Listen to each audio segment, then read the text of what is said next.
So I can't stop thinking about K-pop Demon Hunters. Since it dropped in June, I've watched it 5 times at least, and its soundtrack has quickly made it to my top listens of the year so far. It has been my entire inner circle's summer hyperfixation, and clearly the entire internet's as well. Since its release, its soundtrack has dominated charts and even taken over the IRL K-pop scene, with idols talking about it on lives, doing dance challenges, or even performing its songs at actual conventions like KCON LA. To put that in perspective, this movie's been out since late June, and KCON was the first week of August? Do you know how long these performers probably have to prepare for KCON?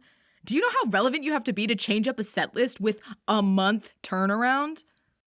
As of the writing of this script, K-pop Demon Hunters currently sits at the #1 most watched movie on Netflix, and it has been that way almost since it came out.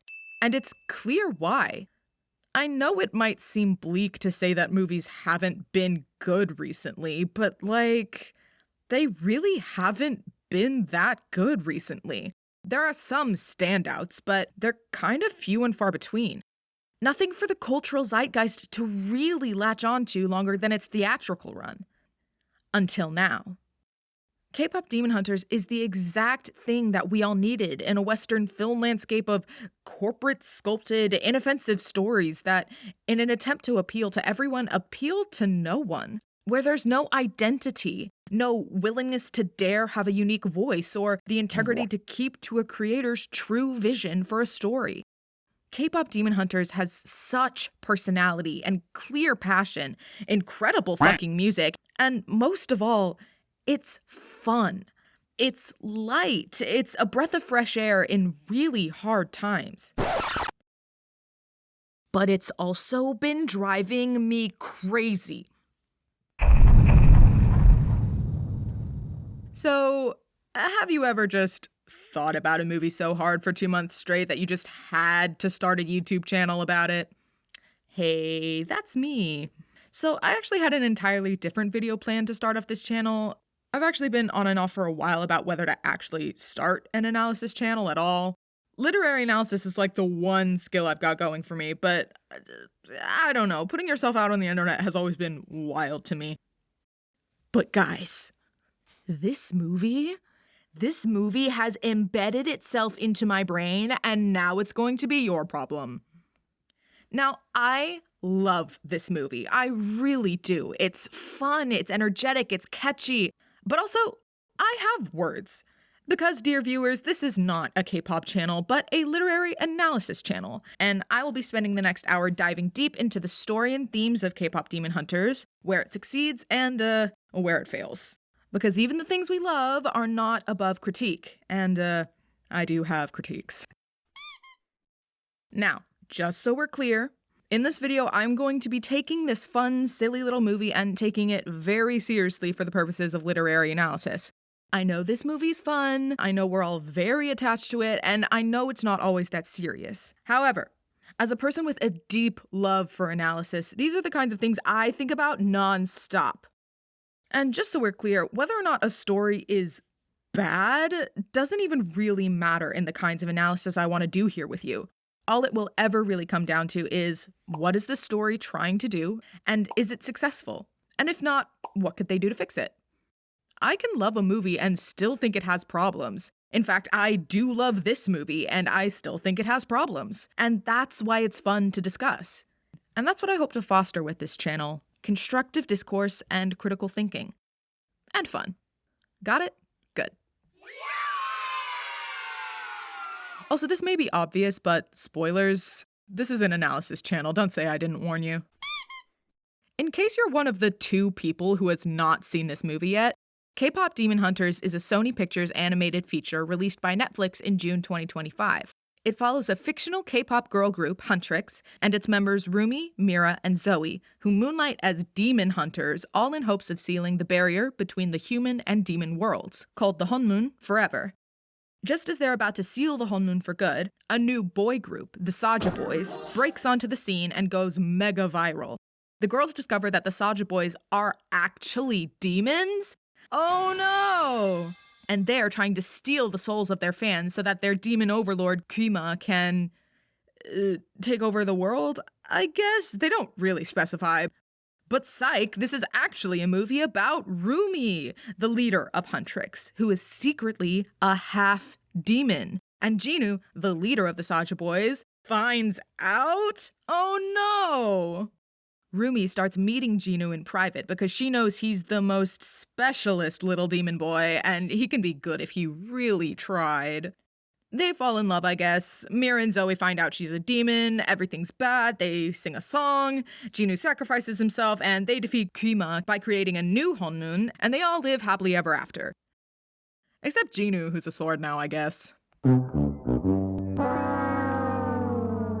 So there's a lot to love about this movie. It's charming, it's funny, it's drop-dead gorgeous, and most of all, it's compelling. It has compelling characters with incredible personality and a fun, original conceit that stands out in today's film landscape. But there are some glaring issues. And yeah, it is just, haha, funny K-pop movie, but even upon my first watch of this film, it feels like it asks more questions than it answers. And stories don't need to be perfect in all aspects in order to be great. But the problem with this movie is that it is great, but it could have been so much better so easily. And here's why.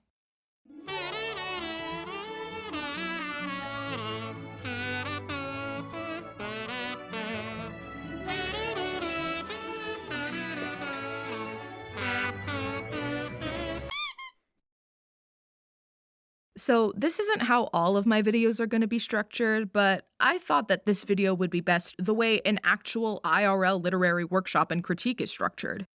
In a writing workshop, at least the ones I've been in, the way you format your comments is in 3 sections: what worked, questions you have, and what ifs. What worked is pretty self-explanatory. It's things you liked about a piece, standout elements, or things that they did that worked really well for what they were going for. This section is also useful in proving to your viewers that you're not just a hate train on their favorite movie. The question section is just a nicer, more constructive way of pointing out things that maybe didn't work or weren't clear. This is because in a story, if people aren't really getting what you're putting down for any reason, that usually means there's something you can do better or make clearer. Someone who's not really used to critique might ask pretty basic questions about a plot point or a character's motivation, but a good critique question is specific and leads the way to good follow-up discussion. And the last section, what ifs, is just a place to say, hey, maybe try this, or wouldn't it be cool if blank happened? An author doesn't have to take these suggestions, but often it helps with brainstorming and getting second opinions. What ifs are best when you actually have a chance of affecting the final product, but since that's not an option here, it'll just be a fun thought experiment between us, okay? So strap in, it's time for everyone's favorite part of their mandatory English class, group discussion! Except it's actually just me. As I said before, there's a lot to love about this movie, and that's in no small part to its animation. It's snappy, it's energetic, it's expressive, and like the entire movie, is bursting with passion. As we've come to expect from Sony, each frame is so vibrant and dynamic. In Spider-Verse, every frame looks straight out of a comic book, and in this movie, every frame looks like a music video. The animation, to put it lightly, is stunning. I've heard some discourse online about how the facial expressions, specifically on our main girls, is cringe. And first, cringe is a lie, don't fall for it. But also, some of these facial expressions are incredibly difficult to achieve. Do you know how much facial rigging goes into making these characters move like that? How much animating goes into making it that dynamic? It's actually extremely impressive what this creative team was able to do with these characters. And if I'm being real for a second, personally, I really appreciated seeing a group of female characters that aren't just samey cardboard stock images with no expression besides pretty and sad pretty. All that to say is that they put so much work into making these girls look silly and weird, and I couldn't be more here for it. Even putting aside the facial animation itself, the movement in this film is incredible. There are so many little places in this film that I could name that stick out to me. And in fact, I will. That scene on the roof after Rumi meets with Jinwoo for the first time is so clean. Zoe's little laugh thing in the healer's office is just, oh, look at it. Literally every scene with the animals. The way Rumi says patterns in this fan sign scene. The way the Saja boys run off in this scene. Honestly, just anything Zoe does. Also, the camera choreo in the bathhouse fight. Literally shut up, it's crazy. Not to mention the dance choreo. I don't know if you guys know how truly impressive the dance choreo is in this film. To get it that clean, the physics in the animation is so satisfying. Whoever did this choreo needs a night.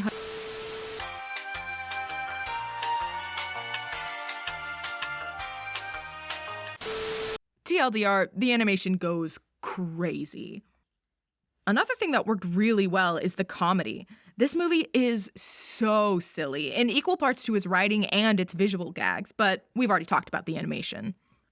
Now, I'm not the most well-equipped to explain how or why comedy works, but I'd just like to say for the record that this movie has a specific kind of humor in it that I adore, which is that campy, on-the-nose kind of humor where someone says something, then something will cut in with that exact word choice for comedic effect. Visualize there's not 10,000 fans at the door screaming and sounding really scary. Mayday, mayday! There's 10,000 fans at the door screaming and sounding really scary! I'm sure everything will be fine. Bobby can handle it. Hi, Bobby! Girls, I can't handle this! I don't know how to describe that other than camp, and I love it. I also think one of the reasons the comedic timing works so well is the vocal deliveries of the main three girls. They're so energetic and play off each other very well, and the writers really left space for them to be silly and relatable, which really shows. I can't really say the same about all the performances, but overall, a good showing. I'm sorry, An Hyosep, I love you, you're perfect. All that being said, and while I do generally put the comedy in the what works category, I do think that the comedic timing kind of breaks down in the face of the really wild tonal shifts that the events of the movie don't really reckon with, but we'll talk more about that later. Overall, this movie is very silly and so fun to watch. I mean, do I even need to talk about the music? Fine. I don't think I need to be the one to tell you that the music in this movie is by far its crowning achievement. They wanted to make a K-pop movie, they made a K-pop movie. The end result truly speaks for itself. These songs have been chart-topping from the moment they released. For one, Golden is the first girl group song to hit #1 on Billboard's Hot 100 list since Destiny's Child in 2001. That's as long as I've been alive. They are also notably the only female K-pop act which has reached that #1 spot on Hot 100. The only other K-pop acts doing so being BTS and BTS solo members. But that's just the US. They're also going crazy viral in Korea. Golden has shot to the top of the charts, becoming the first song in history to surpass 900 hourly perfect all kills, with a truly astounding 1,181 as of the writing of this video. For those who don't know, a perfect all kill is a music chart achievement in South Korea in which a song must reach #1 simultaneously on all major daily, real-time, and weekly charts. It's generally very rare and only really happens for viral hit songs. The runner-ups being Ditto by New Jeans with 655 and Dynamite by BTS with 610 perfect all kills. For those counting, that's a 400 some odd difference between #1 and 2 for a fictional K-pop group. Other songs in this movie are also charting very well, but that's enough about charts. These songs would be amazing whether or not they were charting. But suffice it to say, the numbers speak for themselves. So, K-pop Demon Hunters has incredible music. We all know this, but what I really wanted to structure my critique on today was these songs and how they function as a musical. Now, here's a little lesson for the few of you that sat through a whole ass animated K-pop movie and are somehow not also musical theater fans. See, there's a big difference between the style and lyrics of songs in a musical versus your average pop song, and this is in large part due to the function these different kinds of songs serve. There are plenty of modern musicals that utilize pop in their music, but musical pop songs and just pop songs still feel very different from each other. This is because your average pop song only needs to be singularly good and accessible to the largest audience possible, while songs in musicals have the added weight of context and storytelling. They will let us know our character's internal motivation, they will move the plot forward, or they'll mark a turning point in the lives of our characters. Animated musicals follow similar patterns, though it's fair to say that some fall more into the category of movies with music than musicals. Think Coco versus Encanto. So this movie, as specifically a K-pop musical, had a big task at hand to make static K-pop music into an active musical style. And did it do that? Not really. Now don't panic, I am still putting this in the what works section after all, because I would actually argue that it did a pretty okay job, all things considered. This movie had the potential to not do much with its music, but I think because of the nature of the story, which is about K-pop groups who specifically use their music to fight each other, they were actually able to sort of half pull it off. For example, a song like Soda Pop isn't anywhere close to being a song from a musical, but it still functions well in the larger story. That's because its use in the story is literally to be an incredibly catchy pop song, and it does so perfectly. Takedown is somewhere in the middle, where it doesn't quite function the way a normal musical song would. Its lyrics aren't necessarily moving the plot forward, but the song is utilized in such a way that the lyrics start to take on a double meaning. The lyrics start to highlight Rumi's emotional wavering, her trying to change the lyrics, her actively questioning the words as she sings them, so that when it's turned around on her, we see the song in a new light. It's such an interesting case because it's a song that creates its own significance the more it shows up in the movie, despite the song itself not really functioning like a musical would. What It Sounds Like is probably the most musical-like song in the soundtrack. Its lyrics are meaningful and relevant to the scene, it's grand in a way that's warranted by the scene, and it's emotionally impactful. Overall, the soundtrack isn't quite up to animated musical standards, but honestly, I don't think it was meant to be. The music was clearly meant to be more K-pop than musical, so it's safe to say that they accomplished the blend really well. So yeah, not a perfect musical, but a banger album nonetheless.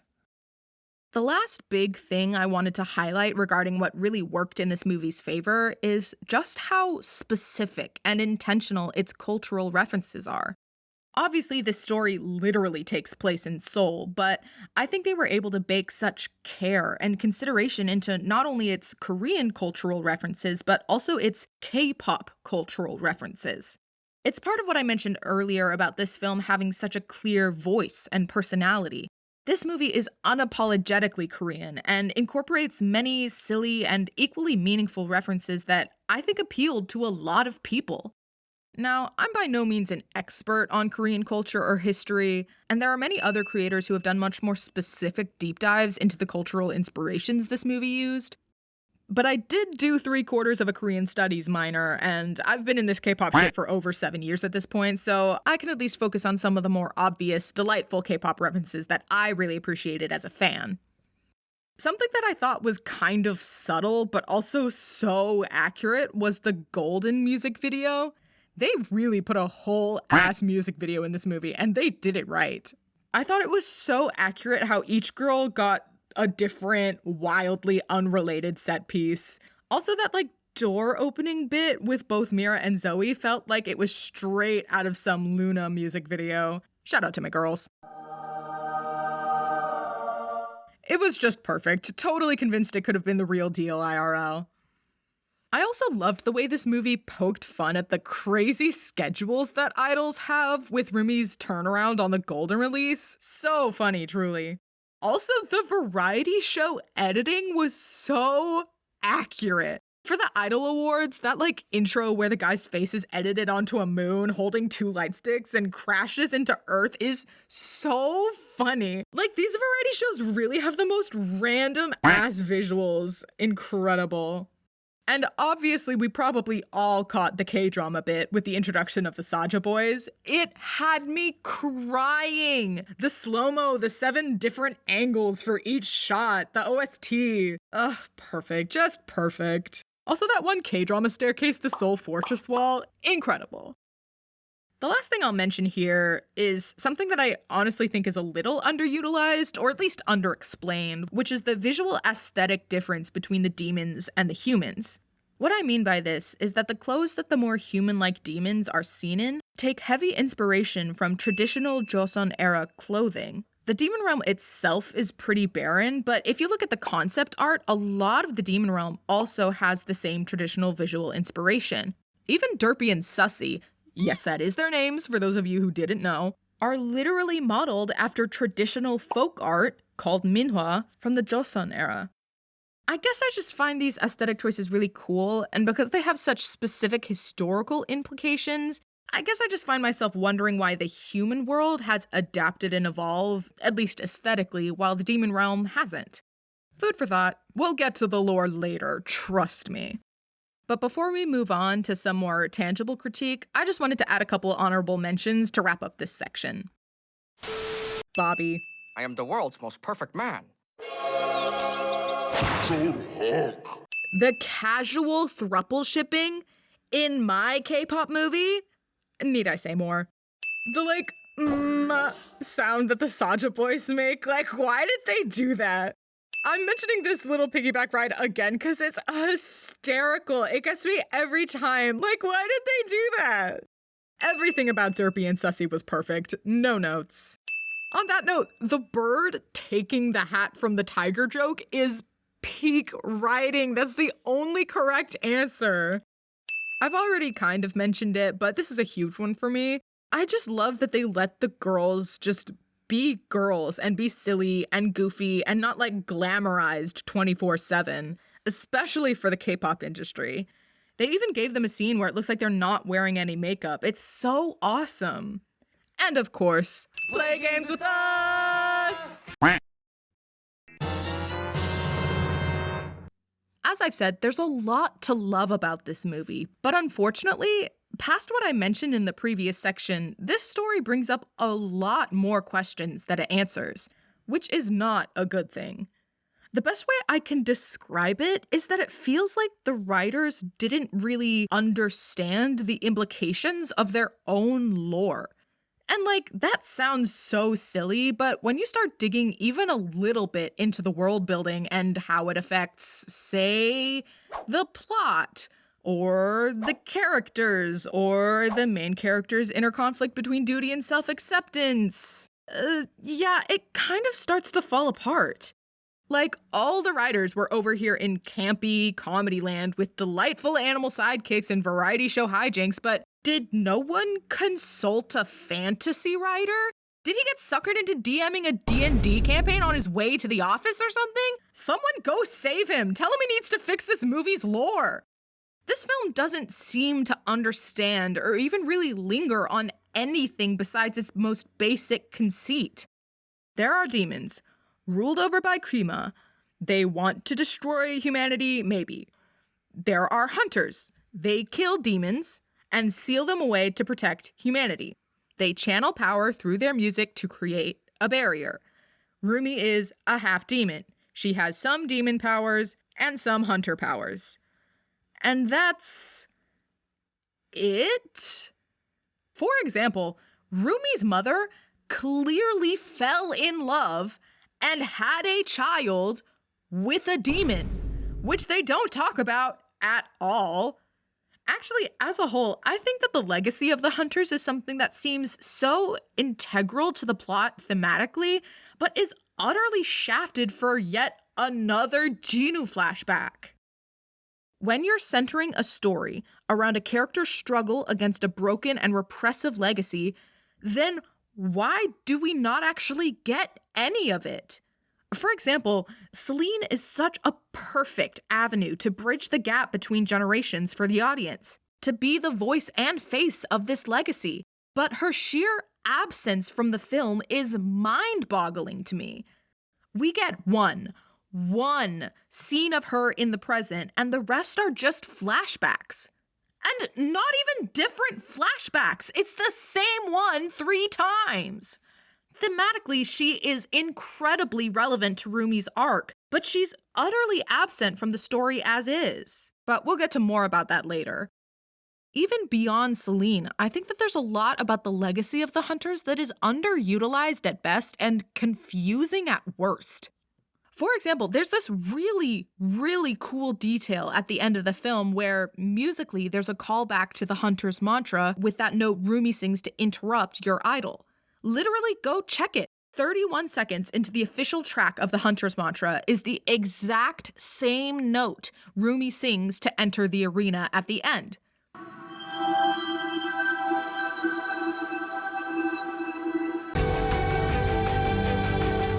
This detail keeps me up at night. I have hyperfixated on this detail. I think it's so interesting, but it's also completely unsubstantiated in the story, and therefore its significance is totally lost. Plot-wise, it's unremarkable, but what does it mean that Rumi uses that melody? Is this a melody all hunters know? Does it have any specific meaning? The biggest offender regarding the Hunter legacy, though, is this event of turning the Hunmoon gold. It's the pivotal MacGuffin on which this story rests, but there are questions it raises that could have been easily explained, but just weren't. Namely, is this the first time that the Hunmoon has been golden at all? Or does each generation work towards a golden moment? It seems to be the former, but does this mean that our girls are the last hunters? This is a very simple, relevant question that should mean something to our characters, but doesn't. And maybe I'm just being picky, but I just find it wild that other than the opening sequence, there is absolutely no attention paid to or even thematic relevance to the previous hunters or their legacy at all. Especially considering that traditionally, South Korea has a culture of collectivism and hierarchy. Moving on, though, I think another thing that raises more questions than it should is the Hunmoon itself. How does the Hunmoon actually physically work? Rumi is absolutely convinced that sealing the Hunmoon will take away her patterns, and that Jinwoo would be able to stay in the human world. But we have visually seen the Hunmoon specifically push demons down into the demon realm from the human world. So we are led to believe that this is not how it works at all. And if Rumi is specifically mistaken, then why isn't it made clear to the audience that this is a judgment error or a character flaw? She does project a lot of her own concerns about her humanity onto Jinwoo, so it's not outside of her wheelhouse to be deluding herself into imagining this perfect fix-it, but it's just not explored enough to really say that her character flaws were plot relevant at all. Remember, the outing of her demon identity at the end was done to her, and not as a consequence of any of her own actions. And just to wrap it up, the demons themselves bring up a couple questions for me. A big one I had with this movie was, what exactly were we supposed to feel about the demons? The demons, specifically Krima, were obviously the antagonists of the story, but also the movie doesn't do a lot to make us believe that they all deserve to die. And sure, it's a family movie, but why do we spend so much time humanizing the demons when clearly the movie doesn't want us to think about how they seemingly all die at the end? They show all of these demons that are just K-pop fans and funny little guys, then they expect us to sit back while Rumi only really cares about saving this one guy's soul? They didn't even give a shit about saving the other Saja boys. What about Baby? Goo goo gaga. The other thing I thought wasn't made super clear was, how does being a demon even work? Because it's well established that demons are people corrupted by Krima by their shame, which is great when you foil that with Rumi's shame or whatever, but Rumi is also genetically a demon. So what? Why do we even need that? Is it both? Is it neither? Instructions unclear. Also, side note, but Why isn't Krima's voice scarier? Am I the only one? They had this really effective voice filter on Rumi for her demonic meltdown, but the literal antagonist is just some guy? And who put Meow in here? They haven't even been active an entire year. How did they even do that? And let me be clear before you start racing off to the comments, I don't care if the creators have given answers on interviews or come out with stuff later. A movie, any story, should be able to stand on its own without a creator having to later explain themselves on the most fundamental world building. That's the whole point.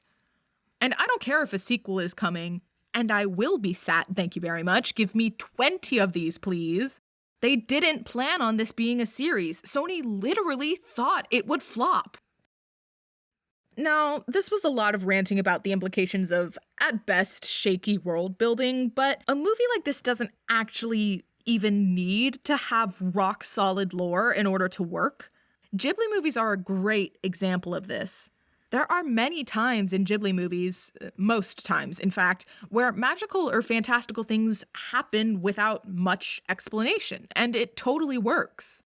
Now, trying to explain how and why Ghibli movies work the way they do is frankly more than I care to wrap my head around for this video, but the point is that the difference there is that those movies have a level of whimsy and unreality built into them top down. The worlds are lived in, emotions are simpler but bigger. The animation literally representing how things feel rather than how they are. So even in Ghibli worlds that aren't inherently magical, they're not really bound, at least to me, to the same standards. But this movie isn't trying to be a Ghibli movie. It's trying to be an original Western animated Netflix blockbuster where K-pop stars fight demons. And it succeeds. I can't stress this enough. This movie is a triumph of Western animation, but its concept is based on the idea that in our world, or at least one extremely similar to ours, where Twice exists and fucking Meow exists, and demons have recognizable traditional Korean aesthetics, K-pop stars fight hot demons from a demon realm. And it just drives me nuts. Internal continuity is such a huge part in pulling a story together. It really is. Your magic systems don't have to make any sense, but if they are consistent, I can accept that. But this movie can't seem to. In a workshop setting, if your story doesn't answer the first questions people could come up with after reading it, then you're doing something wrong. And that's the thing. Most of the questions I raised have to do with understanding how the world building is affecting the characters and their choices, and how the characters are affecting the world as well. Lore is one thing, whatever, it's semantics, but our characters live in this world. We should feel like they do. But even putting aside the really vague lore, you could throw out everything I've said so far if you want to. The big question this movie faces is, whose movie is it? And this is where the story really falls apart. Not only does the movie itself seem to not be able to choose what it's about, but I'd even go so far as to argue that the audience was also promised a very different movie than what we got, which only inflates the issue. Take a look at the marketing for this movie, for example. If you look at the trailer, the only major piece of marketing we even got for this movie going in, I might add, the audience is not at all prepared for about half of the story we ended up getting. Go watch the trailer again. K-pop Demon Hunters was marketed as the story of Huntrix, a story of a K-pop group who fights demons and is trying to save their fans from being killed by a demon boy band. If you watch the final trailer, that is all they set us up to expect. In fact, the first maybe third of this film would convince you of the same thing. But that's not what we got. Instead, at about the third way mark, it largely drops the Huntrix versus Saja Boys conceit and turns into a movie about only Rumi. From about when Jinwoo finds out about Rumi's patterns, the story gets really jerked around in the Rumi show and all the characters suffer for it. And that's not to say a movie centered on Rumi as the protagonist is without merit, it's not. I'm only saying that this confusion between plot points can be felt both by the audience who is expecting a different movie and within the script itself. Now, I know that the creators have come out and said in interviews that this is Rumi's story, which is why it oscillates between her life with Huntrix and falling in love with a demon, to which I say, is it? Because if it is, then how come we start the film with a monologue about the hunters as a unit? You will be known as hunters, plural. Celine is talking to all three of them. In fact, the first thing we see in this movie is A, the legacy of the hunters, which we've already mentioned is never substantially brought back, and B, all three Huntrix girls together. There's nothing in the cold open of this film that would convince an audience that this was meant to be a story about Rumi. If it is about Rumi, then why is the main plot hook of her being half demon only introduced 20 minutes and 3 songs in? 3 songs! Like, that's not just confusing the plot levels of messy. That's like, what writer worth their salt let them bury the lead that hard levels of things that infuriate me to no end? Like, truly, who even... Now, I'm not saying that this movie shouldn't be about Rumi. I am saying that they tried to do both at the same time and it didn't work. That doesn't mean that it couldn't have worked, but this story as is just does not support the themes they were actually going for. In the final section of this video, we're going to move away from just sort of screaming into the universe to actually thinking critically about what the solutions could be for these issues. Because I have spent way too much time thinking about this movie, and I am here to prove that I am not a hater. I am a true believer. I am a believer in this movie and its characters and its themes. So what's going to happen is I'm going to break down 3 routes this movie could have gone that I think would have elevated it as a whole. But before that, I just wanted to lay out clearly what the main issue with this movie is and what I mean when I say that the story falls apart.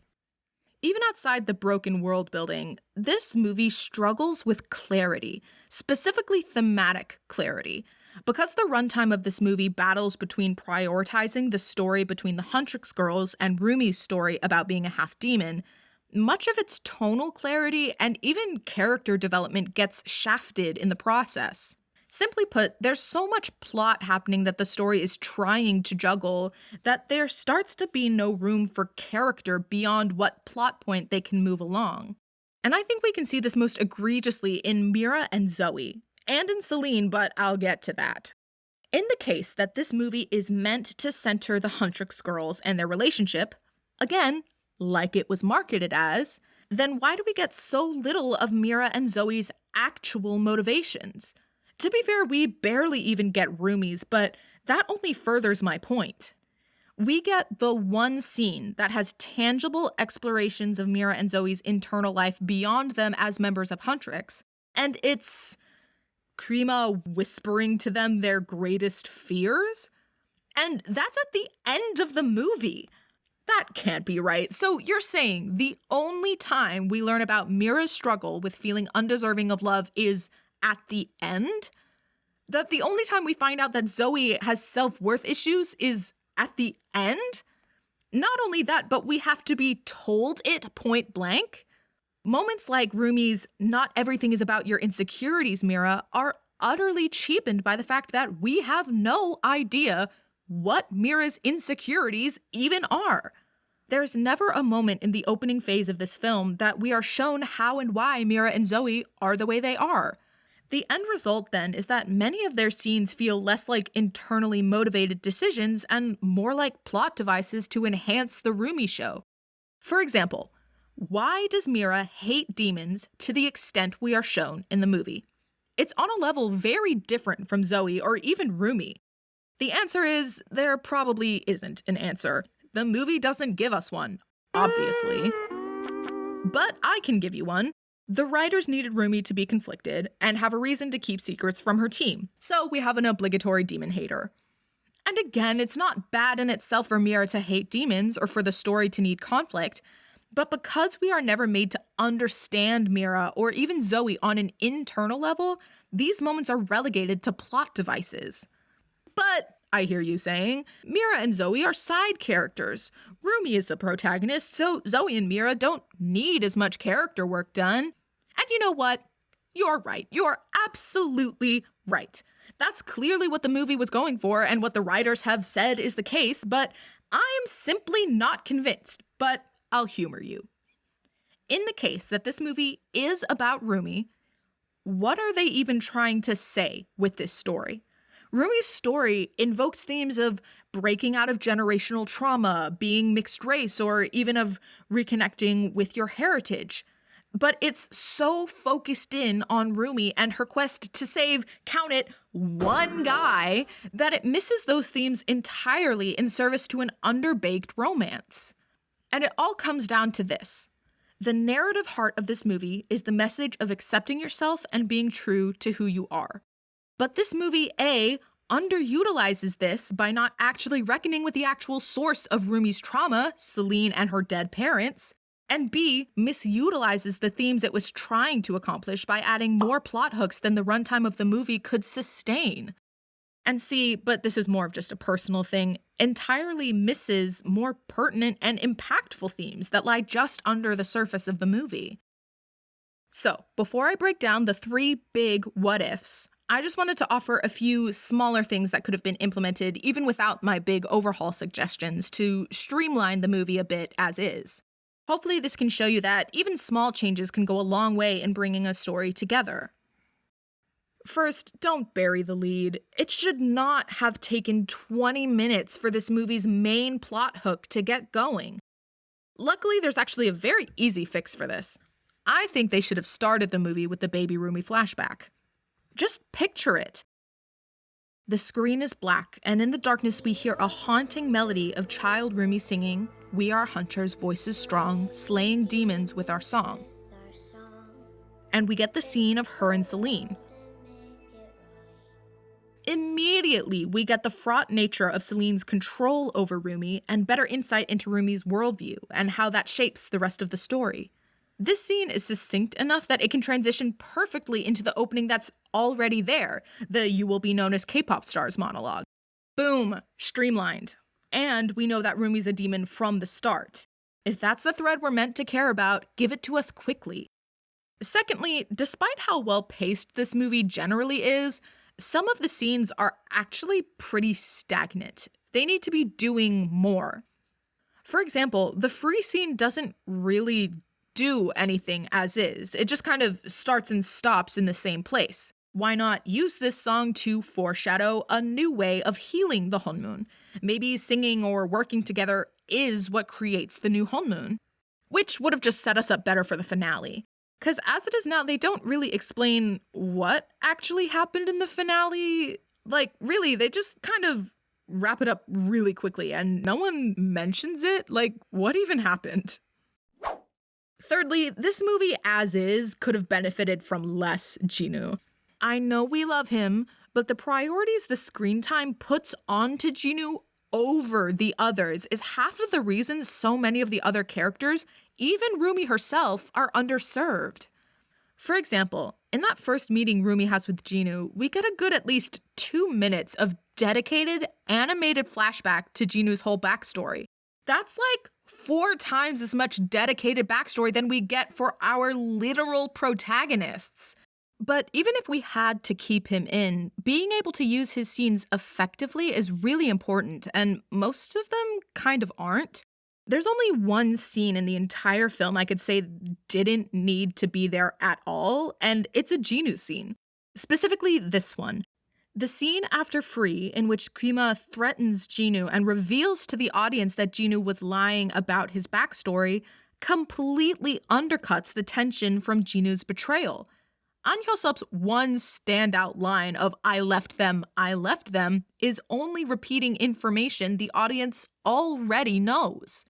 Imagine how impactful that scene would have been if we didn't already know that he'd abandoned his family. It would be more impactful and, more importantly, more concise. Just saying. And lastly, I have some quick fixes for another scene that I think could have done more. Now, I know we all find the healer scene funny. I know, I like it too, but when you really think about it big picture, it doesn't add anything to the story, other than maybe a funny cultural reference. Think of the scene. What does it do? It gives us some small hints as to the flaws and insecurity of our main characters. Again, told to us, not shown. It gets the girls to meet the Saja boys, but they could have contrived a million ways for that meeting to happen, so why this one? Why not use this space in the story to show us, not tell us, some more meaningful insights into our characters, namely Mira and Zoe? For example, maybe the doctor is someone from Mira's family or someone who knows her. Then we could have seen how Mira reacts to being confronted by her estranged family. See where Mira's blunt or defensive behavior comes from. And we as an audience can compare that to Huntrix as a found family. Maybe Zoe gets a phone call or something, literally anything from old friends or family back home, which shows us how disconnected she feels from other people in her life. Like literally anything for these girls, anything at all.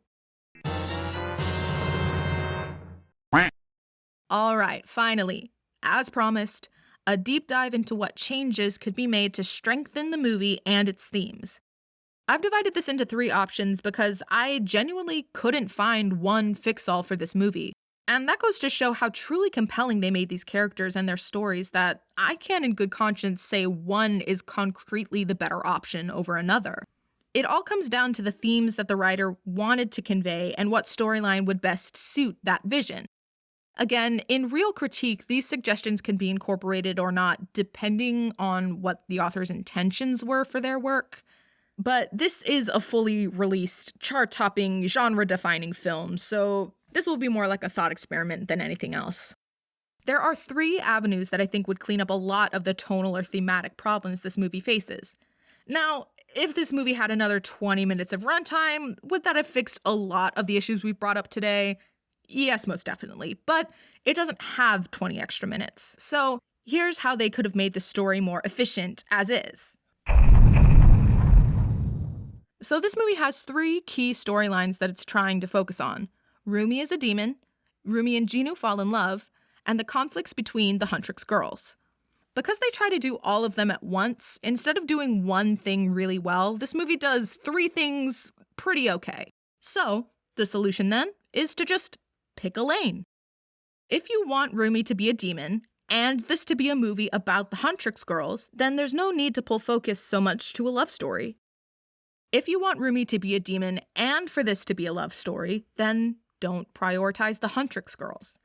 And so naturally, if you want this to be a movie both about the Huntrix girls and a romance, then by process of elimination, the answer is simple. Don't make Rumi a demon. So, option 1, don't make Rumi a demon. In this version, we meet Rumi, child of a long lineage of hunters, groomed from day one to be the best of the best. Maybe she has a deep-seated hatred of demons because her mother was killed in action. Easy access point for the audience. She fights demons with her 2 best friends, and they are so close to sealing the Honmun for good, which she's been working towards her entire life. But then the Saja boys show up. Not only are they after their fans, but they're surprisingly relatable. She meets with Jinwoo, and though suspicious at first, she starts to understand that there is more to the demons of the demon realm than she knew. She may even be catching feelings. Rumi and Zoe start to see her hesitating. Why does she care about these demons? She hates demons. Maybe she finds out that Celine lied to her about how her mother died. Maybe her mother also started questioning their blind faith in their crusade against demons. Perhaps there were many hunters who felt the same. Together, Jinwoo and Rumi discover a way to forge a new Honmun, to prove to everyone that they're not so different. This movie is then about radical empathy, crossing barriers, and breaking generational trauma and cycles of hate. It's very Romeo and Juliet this way, but you can see how much this cleans up the themes they were going for. I don't think anyone would have really minded this more cliché version, because at the end of the day, this is just a silly K-pop musical. It's meant to be fun, and with enough personality, incredible music, and good character writing, which it was already on its way towards, we would have eaten it up. I honestly think that when you add in the fact that Rumi is a demon, it kind of muddies up the plot lines of this movie. On top of that, it only brings up questions about how demons even work, and it confuses some of the more thematic through lines. But that's only one option. I can be objective enough to know that this option is definitely the biggest strain on the themes that were intended for this piece, but it's important to think through all avenues when coming up with these what-ifs. I feel like the pros and cons kind of balance each other out on this one. The cons of changing such an innate aspect of Rumi's character and inner conflict might be a drastic change, but the pros of decluttering the plot to make room for better characterizations for the cast make it up for me. While this first option is kind of a radical shift in the movie's narrative as is, these last two options basically branch off of the choice of keeping Rumi a half-demon. I could go on and on about how this movie needs to prioritize its plot lines better, but put simply, it needs to pick a lane. So, option 2, prioritizing Rumi's heritage and the romance. This is the option that most closely follows the themes that I was picking up on while watching this for the first time, which were themes of reconnecting with your heritage, or of being mixed race, or diaspora. Though upon many a rewatch, those were never really substantiated, and this movie moves on from those kernels pretty quickly. In this version, we start with the fix I was mentioning before, with Rumi's childhood flashback. This way, we are set up knowing Rumi is a half-demon, and also that Celine is stifling her and forcing her to deny her demon heritage. By the time we catch up with Huntrix in the present, not only are they so close to sealing the Honmun, but Rumi is breaking down. It's made clear to the audience that the closer they get to sealing the Honmun, the more she's literally and physically closing off her own powers. Maybe her powers start failing because she can no longer access an entire half of them, the demon half. After Jinwoo saves her from a mid-fight power failure and discovers her demon heritage, he offers to help bring her powers back. Although skeptical, she needs this, and she takes the deal. And as for Jinwoo, maybe he made a deal with Kima that if he can corrupt Rumi, he'll get rid of the memories of his past betrayal. Similar motivations, different execution. From there, Jinwoo is able to actually connect Rumi to her heritage and show her that there's a lot more to the demon realm. There's culture, there's beauty, there's connection. They're two sides of the same coin. And they can fall in love. I know I went on a whole rant about wanting less Jinwoo in this movie, but we aren't allergic to romance here. Just write it well and with intention, and I'll be fine. In this version, Mira and Zoe could be suspicious or even averse to demons, but they have her back. Maybe they choose to believe in Rumi despite their own misgivings. We get a scene of Mira and or Zoe talking to Jinwoo, and Jinwoo comes clean about his deal with Kima, and they work together to find a solution. But Celine finds out. In a confrontation, Rumi finally begins to fight back against Celine's conditioning, and they find a way to create a new Honmun together for the good of both humans and demons. And Celine gets the takedown she deserves. This option is very similar in themes and general plot vibes to the actual movie, but just focuses in on the really powerful themes that were present but never really actually reckoned with in the original. It mainly recenters Celine as a main antagonist and as a foil to Kima. I think it's really interesting to have Celine be a foil to Kima. It's something I thought of while writing this script, and I think there's a lot there to explore that they just didn't because they decided that Celine just wouldn't be a part of this movie in any substantial way. Missed opportunity. This version is also just overall a more intimate and specific emotional journey for Rumi to go on, and probably my favorite if I had to choose. And finally, as I mentioned before, this last option would focus on our main girls and their Battle of the Bands style showdown with a demon boy band, in a fun, more girl power type movie. Which, side note, I don't think anyone would have minded if this movie was what it was marketed as. If they just wanted this movie to be 2014's Equestria Girls Rainbow Rocks and have it be Huntrix versus Demon Boy Band and all the demons are bad and it's whatever and the music slaps and it's just fun shenanigans of Huntrix and the Saja Boys trying to one-up each other in increasingly hilarious ways to the backdrop of funny IRL K-pop references, I don't think anyone would have minded. I personally would have watched the hell out of that movie. But anyway, option 3, prioritizing the girls.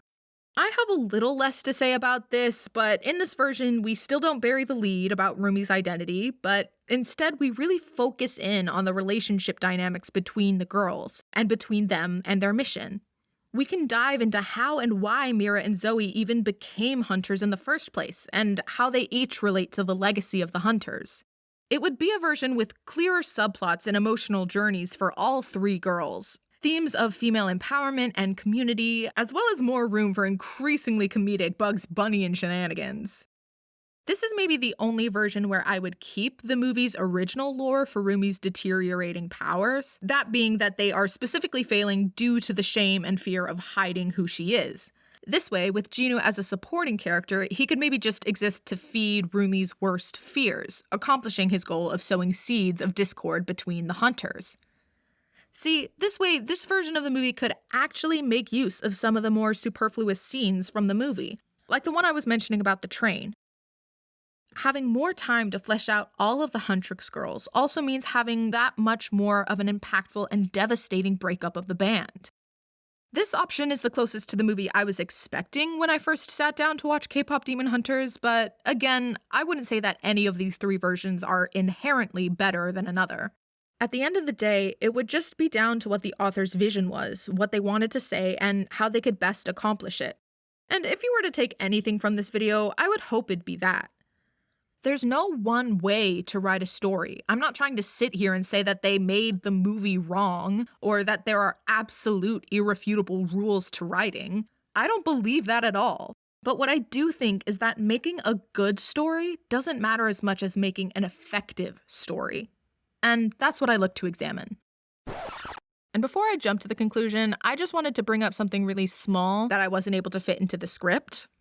So there's a video that came out recently from a channel I really love, talking more about this movie and its themes around the fans, which I think is a really good point, and I think that video is worth a watch, but it wasn't necessarily a theme I really took heavily away from this movie, which is why I didn't really mention it. But if you wanted to think more about that side of the story, that video is a good one to go to.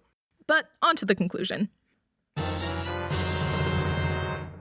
I loved this movie. And if you did too, then there isn't anything I said in this video that should take that away from you. It certainly didn't for me. I spent the last hour ranting about this movie, and I'm still not sick of it. I'm probably gonna watch it 10 more times once I'm done. There was so much passion and artistry put into this film, and along with a killer soundtrack, it's an incredible testament to the talent and dedication of the entire team of artists and animators behind it, and it deserves every achievement it gets. But even the things we love can have flaws. K-pop Demon Hunters is an incredibly fun and narratively flawed movie.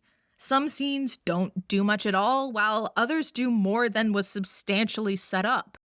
Any deeper inspection of the world building and its implications is largely ignored, narratively speaking. Impactful themes were either misused or sidestepped altogether, and overall the runtime battles between storylines because it doesn't want to choose which one it likes more. A story doesn't have to be perfect. It doesn't even have to be good, but it should be consistent. K-pop Demon Hunter's story and its characters are great, in fact, but the lack of consistency is what drags this film down for me. But there's more to a film than just its story, and truly in every other aspect, it excels. From music to visuals to charming characters to the whole movie being a love letter to Korean culture and fans of K-pop. This film has cemented itself as a fun, creative, and heartfelt story that captures the hearts of millions. And I, for one, hope we see a lot more like it in the near future. Hey, thanks for watching. For real, I've been wanting to start this channel for a while, but never really got my act together, but I really am hoping to do this regularly. I just have a lot of thoughts, and literary discourse is like my favorite thing. I guess I just hope that this channel can be a place to explore even our favorite stories with a critical eye. In an internet landscape that seems to foster misinformation and thrive off of loud and mean-spirited arguments, I want this to be a place that you can come to slow down and constructively analyze the media we all love. I believe that media literacy is a skill we should all cultivate, so I hope to be able to share a little of that with you. So if you liked this video and want to see more like it more often, stick around and support the channel. This is my first video, so it would be a huge help. Like, share, subscribe, all that. I'm hoping to do a lot more videos like this. Story analysis, thematic discussion, character studies, you name it. And you can expect a whole lot of different topics: film, TV, anime, K-dramas, and a lot more animation. I already have some ideas for what's next. I have some ideas for dissecting the strong female lead trope with Ghibli movies, a Javik video delving into their whole thing. But anyway, let me know in the comments what you'd like to see, so stick around, have a good day, and be kind, especially to one another. So see you soon.